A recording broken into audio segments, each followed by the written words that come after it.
Hello बच्चों, welcome back to DP sir classes. आज की क्लास में हम आपको क्लास 12th का अकाउंटेंसी का जो सैम्पल पेपर करवा रहे थे उसके आगे के क्वेश्चन करवाएंगे। ठीक है, तो चलिए स्टार्ट करते हैं आज की क्लास को एमसीक्यू क्वेश्चन के साथ। देखिए, पिछली क्लास में हमने आपको जो क्वेश्चन करवाते थे वो क्वेश्चन नंबर 4 तक करवा दिए थे और उसके साथ साथ उसके जो ऑप्शनल क्वेश्चन थे, जो और में क्वेश्चन थे, है ना, वो सारे भी करवाए थे हमने। तो आज की क्लास में हम क्वेश्चन नंबर 5 करने वाले हैं। आपका क्वेश्चन नंबर 5 करने वाले हैं। तो क्वेश्चन नंबर 5 ये कह रहा है the profit earn by a firm after retaining 15,000। Retaining का मतलब होता है रखना। ठीक है, यानी कि 15,000 रिजर्व में बचाने के बाद कंपनी के पास जो प्रॉफिट आया है वो कितना आया है? 75,000 का प्रॉफिट आया है। तो इसका मतलब क्या है कि कंपनी का जो टोटल प्रॉफिट अगर देखा जाए क्या हो जाएगा, तो टोटल प्रॉफिट देखा जाए तो ये हो जाएगा 75,000 प्लस 15,000। तो इसका मतलब कंपनी ने अर्न कितना कर लिया प्रॉफिट? 90,000 का। तो कंपनी के पास टोटल प्रॉफिट आया है 90,000 रुपये। आगे कह रहा है the firm had total tangible assets. Total tangible assets हैं 10 लाख रुपए की। तो टोटल एसेट्स कह सकते हैं हम कितने की हैं? 10 लाख रुपए। ठीक है, और टोटल आउटसाइड लाइबिलिटीज कह सकते हैं। आउटसाइड लाइबिलिटीज दे रखी है हमें क्वेश्चन के अंदर, कितनी? 3 लाख रुपए। ठीक है, आगे कह रहा है the value of goodwill as per the capitalisation of average profit method. तो वैल्यू ऑफ गुडविल दे रखी है आपको किससे? Capitalisation of average profit method से। कितनी? 50,000। ठीक है भाई, तो 50,000 का आपको गुडविल दे रखी है। तो 50,000 की गुडविल दे रखी है, वो भी किससे? Capitalisation with average profit method से। एवरेज प्रॉफिट मेथड से। तो कितने दे रखी है गुडविल आपको? 50,000 रुपये। अब देखिए यहां पर आपको क्या निकालना है। क्वेश्चन कह रहा है कि determine the normal rate of return. जो हम NRR होता था ना, उस चीज को यहां पर फाइंड करना है। देखिए बहुत ही सिंपल सा क्वेश्चन है। क्वेश्चन में आपको गुडविल दे दी, तो गुडविल का formula capitalisation with average profit method से क्या होता है? इसका फॉर्मूला होता है कैपिटलाइज्ड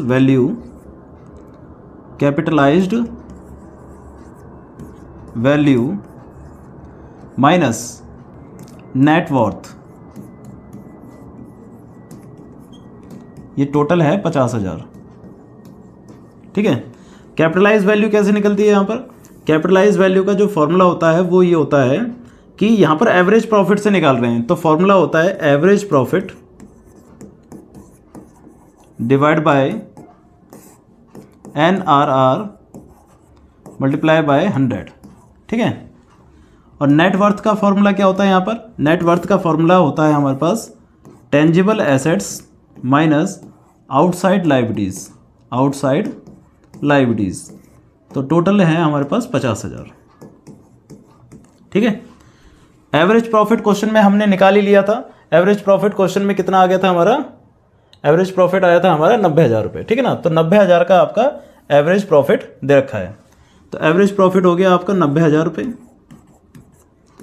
NRR आपको निकालनी है मल्टीप्लाई बाय 100, फिर माइनस टोटल टेंजिबल एसेट्स थी आपके पास 10 लाख रुपए, आउटसाइड लाइबिलिटीज थी आपके पास 3 लाख रुपए। तो ये टोटल है 50,000 रुपये। अब यहाँ पर 90,000 डिवाइड बाय NRR, और ये हो जाएगा आपके पास 90,000 divide by NRR multiply by 100। और देखो ये जो माइनस का हो जाएगा कितना हो जाएगा? 7 लाख। 7 लाख उधर चला जाएगा तो ये प्लस का हो जाएगा, तो 7 लाख उधर जाएगा तो उससे ऐड हो जाएगा, तो कितना हो जाएगा? 7.5 लाख रुपए। ठीक है, अब 2 जीरो से 2 जीरो कैंसिल हो जाएंगे और ये 2 जीरो से 2 जीरो ये कैंसिल हो जाएंगे। तो ये जो 75 बचा है ये नीचे आ जाएगा 900 के, और ये NRR इधर चला जाएगा। तो ये 15 से कट जाएगा कितनी बार में? 5 बार में, और ये 15 से कट जाएगा 60 बार में। ठीक है, और फिर ये 15 से कट जाएगा 12 बार में। तो आपके जो NRR की वैल्यू आ गई वो आ गई 12%। ठीक है, तो नॉर्मल रेट ऑफ रिटर्न आपका कितना चल रहा है यहाँ पर, 12% का नॉर्मल रेट ऑफ रिटर्न चल रहा है, ठीक है ना। तो ऑप्शन देखते हैं, ऑप्शन क्या था हमारे पास, ऑप्शन सी है हमारे पास 12%। तो यहाँ पर वैल्यू आ जाएगी आपके पास 12%, ठीक है, ठीक है। तो समझ में आया होगा ये क्वेश्चन, ठीक। अगला क्वेश्चन करते हैं, क्वेश्चन नंबर 6। क्वेश्चन नंबर 6 ये कह रहा है, मोहित हैड अप्लाइड फॉर 900 शेयर। मोहित ने अप्लाई करें, ध्यान रखना अप्लाइड करें 900 share, and was allotted in the ratio of 3:2। उसे अलॉट किया गया है 3:2 में। तो सबसे पहले तो देखो यही निकाल लो कि अप्लाइड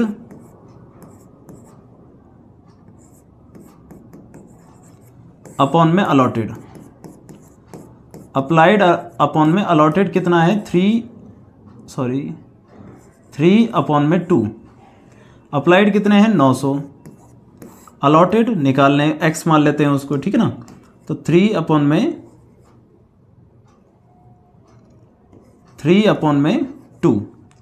3 से ये कैंसिल हो जाएगा कितने बार में, 300 बार में, और ये इससे मल्टीप्लाई हो जाएगा। तो x की वैल्यू आ जाएगी आपकी 600 शेयर्स। तो यानी कि उस व्यक्ति को अलॉट कितने हुए होंगे, अलॉटेड हुए होंगे 600 शेयर्स, ठीक है ना। तो इसका मतलब क्या है, उसने अलॉटमेंट का पैसा 600 शेयर के हिसाब से दिया होगा, बट एप्लीकेशन का पैसा किसके हिसाब से दिया होगा, 900 शेयर के हिसाब से, ठीक है। एप्लीकेशन मनी 3 रुपीज़ की है एंड कुड नॉट पे अलॉटमेंट मनी, कुड नॉट पे अलॉटमेंट मनी, अलॉटमेंट का पैसा उसने नहीं दिया। तो ध्यान रखना उसने एप्लीकेशन तो दे दी, ठीक है, अलॉटमेंट का पैसा नहीं दिया। आगे कह रहा है ऑफ ₹5, ये तो थी 3 रुपये की और ये है 5 रुपये की। फर्स्ट एंड फाइनल कॉल 2 रुपये पर share was not yet made, अभी तक नहीं की गई। नॉट येट मेड का मतलब है अभी तक वो नहीं की गई बाय द कंपनी, कंपनी के द्वारा वो की ही नहीं गई। तो यानी कि फर्स्ट कॉल और फाइनल कॉल अभी तक हुई नहीं है। तो कॉल्ड अप कितना हो गया, ये हो गया कॉल्ड अप, कंपनी के द्वारा मंगाया गया, ठीक है, 8 रुपये हो गया, कंपनी के द्वारा मंगाया गया। बट जिसमें से पेड कितना कर दिया इसने, पेड है एप्लीकेशन का और नॉट पेड है आपका अलॉटमेंट का, ठीक है ना। नॉट पेड है आपका अलॉटमेंट का और पेड है एप्लीकेशन का। आगे कह रहा है हिज शेयर वर फॉरफिटेड, उसके शेयर फॉरफिट कर लिए गए, and the following entry will be pass. तो आपने एंट्री करी है share capital account debit, 2 share forfeiture और 2 शेयर अलॉटमेंट। तो देखिए इसमें आपको बताना है कि एक्स वाई जेड की वैल्यू क्या होगी। सिंपल सा क्वेश्चन है वैसे तो। क्वेश्चन क्या कह रहा है देखो आप, हम शेयर कैपिटल के अकाउंट में कितने रुपए लिखते हैं, यहाँ जो लिखते हैं ना शेयर कैपिटल डेबिट, उसमें लिखते हैं कॉल्ड अप वैल्यू, ठीक है ना। क्या लिखते हैं, कॉल्ड अप वैल्यू। तो कॉल्ड वैल्यू क्या है हमारे पास, कॉल्ड वैल्यू है 8 रुपये। तो 8 रुपये के हिसाब से, और शेयर कितने हैं हमारे 600, तो 8 रुपये के हिसाब से 600 का मल्टीप्लाई करेंगे तो कितना आ जाएगा, 600 मल्टीप्लाई बाय 8, तो ये आ जाएगा 48 रुपये, ठीक है। और 2 शेयर फॉरफीचर, जो पैसा जब्त किया जाता है।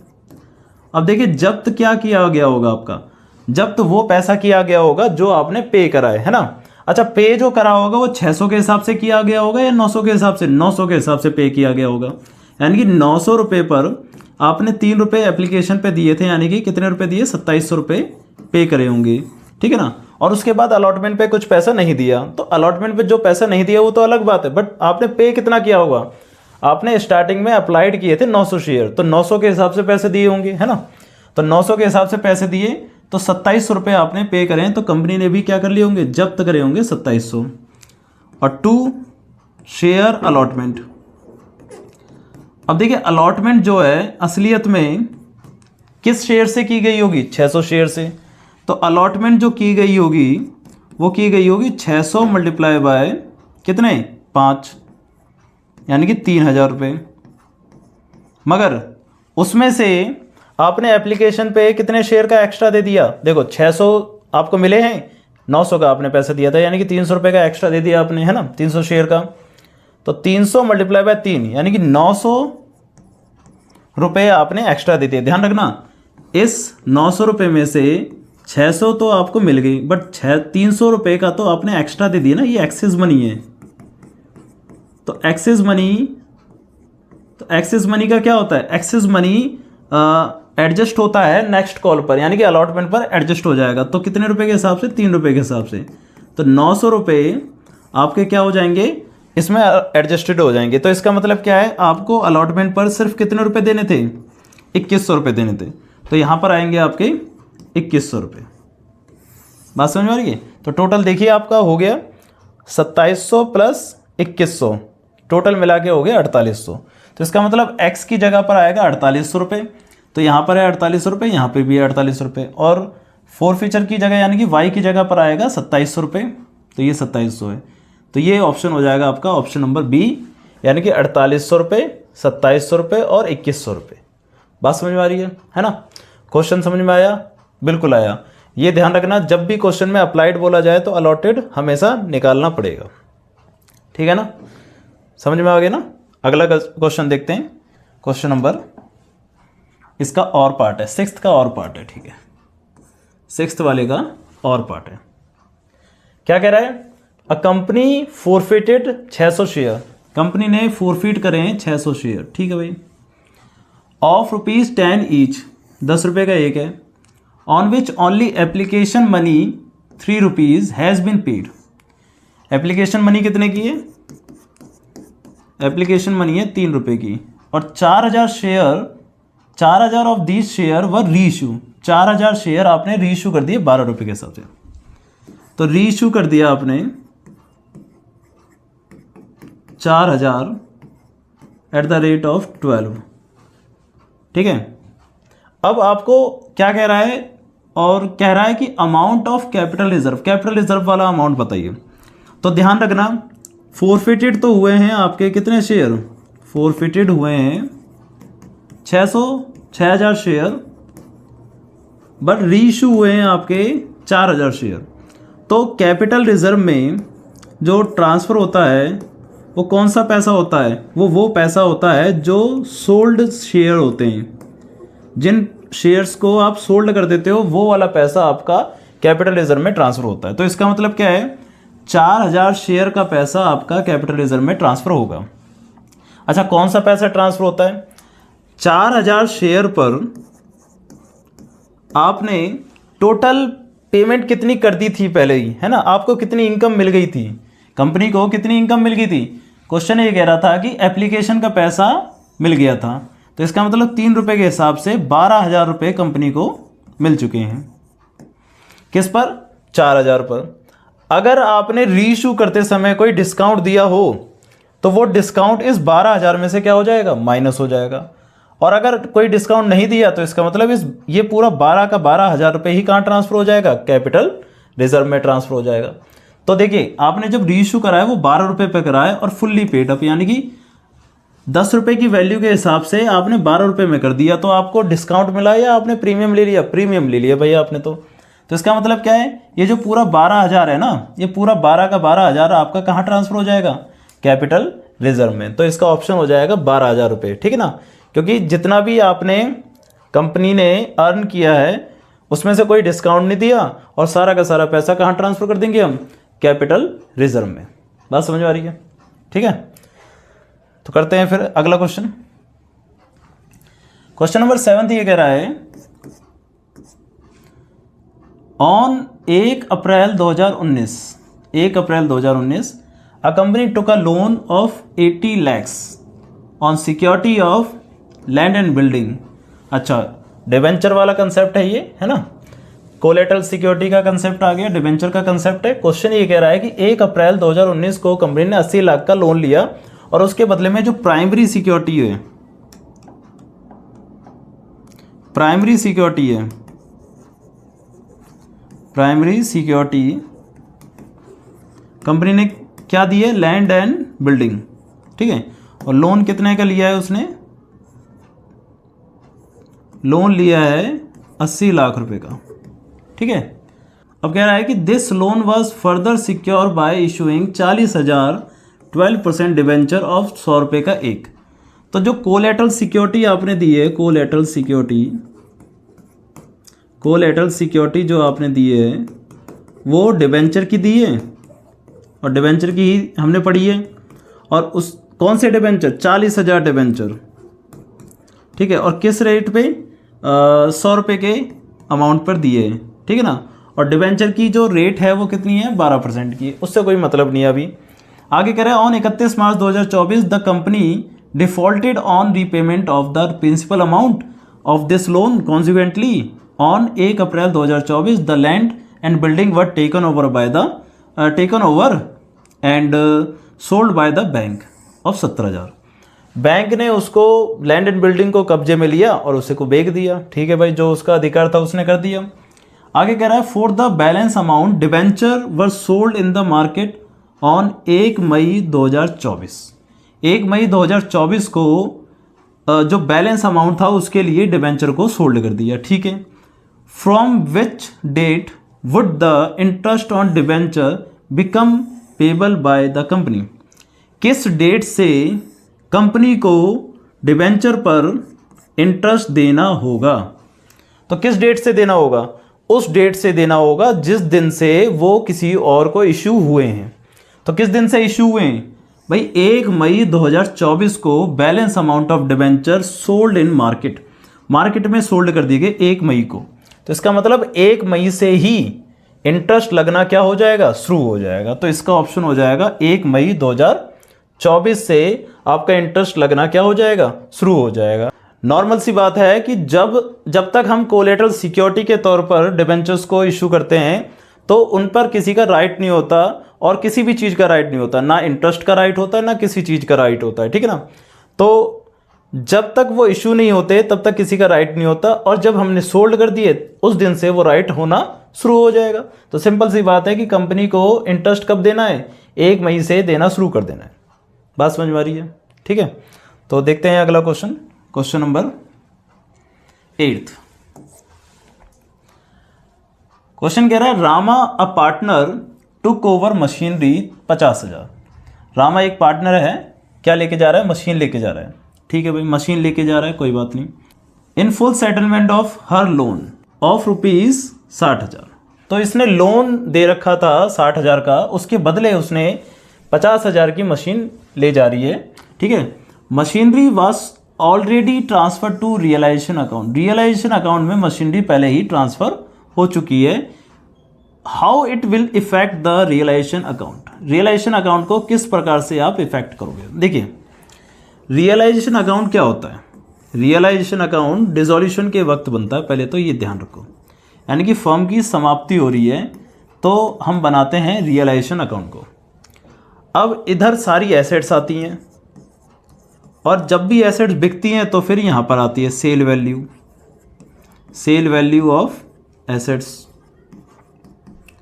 अब क्वेश्चन ये कह रहा है कि ये जो मशीनरी है ना ये ऑलरेडी ट्रांसफ़र है किसमें, रियलाइजेशन अकाउंट में। तो इसका मतलब यहाँ पर आपने मशीनरी लिख रखी होगी कितने की, 50,000 की, ठीक है।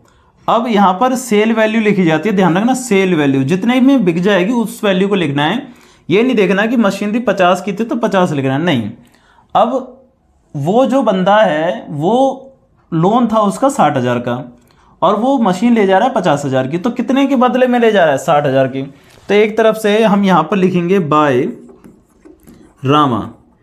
रामा जो है किसको ले जा रही है, मशीन को ले जा रही है, ठीक है, और किस वैल्यू के बदले ले जा रही है, 60,000 के बदले। तो एक तरह से देखा जाए तो रियलाइजेशन अकाउंट क्या हो रहा है, क्रेडिट हो रहा है ना। किस अमाउंट से क्रेडिट हो रहा है, ये अमाउंट हो रहा है 60,000 से क्रेडिट हो रहा है, 50 से नहीं 60 से, ठीक है ना। तो देखो ऑप्शन क्या क्या दे रखे हैं, realization account will be credited by 60,000, ठीक है, ये सही है आंसर आपका। Realization account will be credit 10,000 तो नहीं होगा। Realization account will be credited 50,000 नहीं, और नो इफेक्ट है ना, ऐसा तो नहीं है। तो आपका ऑप्शन क्या है, option number A, realization account will be credited by ₹60,000, ठीक है।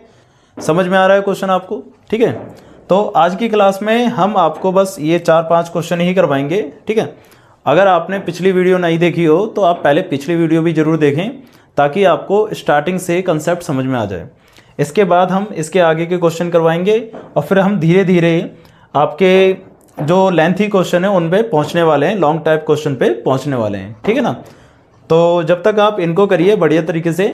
अगर आपको वीडियो अच्छी लगी हो तो आप इसको लाइक और शेयर कर सकते हैं, और अगर कोई डाउट हो तो आप हमें कमेंट भी कर सकते हैं, ठीक है। तो मिलते हैं फिर अगली वीडियो में, अगली क्लास में। जब तक के लिए आप इसको सही से समझिए।